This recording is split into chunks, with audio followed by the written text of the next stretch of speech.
জনগণ তো প্রস্তুত, জনগণ তো ভোট দিতে প্রস্তুত। 16 বছর ভোট দিতে পারেনি শেখ হাসিনা। ভোটকে তালা দিয়ে বন্ধ করে রেখেছিলেন। প্রশাসনে বিভিন্ন জায়গায় একটি ইসলামপন্থী রাজনৈতিক দলের লোকজনদেরকে খুব কৌশলে নানাভাবে তাদেরকে বসানো হয়েছে। তারা বলেছেন তারা প্রায় অনেকাংশেই তারা প্রস্তুতি গ্রহণ করেছেন।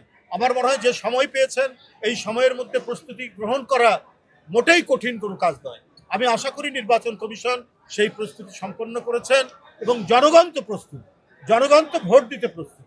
তো সুতরাং নতুন কোনো ইস্যু তৈরি করে জনমনকে এবং মানুষের চোখে বিভ্রান্ত করার যারা চেষ্টা করছেন তারাও জনগণের কাছে আজকে ধরা খেয়ে যাবেন। তারাও জনগণ দেখতে পাচ্ছে যারা যে মানুষরা 16 বছর ভোট দিতে পারেনি।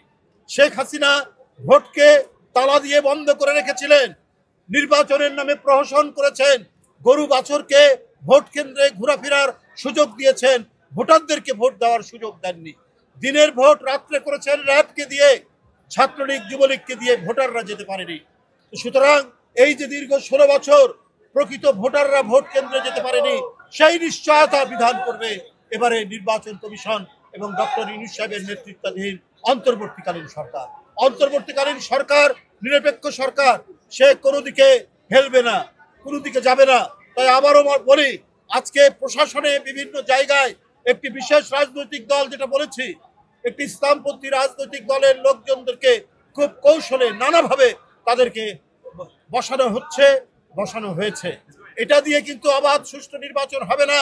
জনগণ প্রত্যক্ষ করছে, আমরাও প্রত্যক্ষ করছি কোন কোন গুরুত্বপূর্ণ পদে এই সমস্ত বিশেষ রাজনৈতিক দলের মনোভাবাপন্ন প্রশাসক এবং আমলাদেরকে বসানো হচ্ছে। তারা কখনোই নিরপেক্ষ নির্বাচন হতে দেবে না।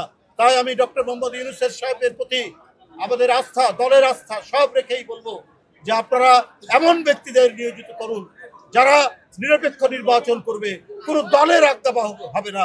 আজকে 16 বছর শেখ হাসিনা দলের আজ্ঞাবাহী নির্বাচন কমিশন, প্রশাসন, পুলিশ দিয়ে একচেটিয়া দুর্বৃত্তের যে শাসন করেছিলেন, আওয়ামী ফ্যাসিবাদের শাসন করেছিলেন, আরেকটি কোনো নতুন ফ্যাসিবাদের শাসন এদেশে মানুষ দেখতে চায়।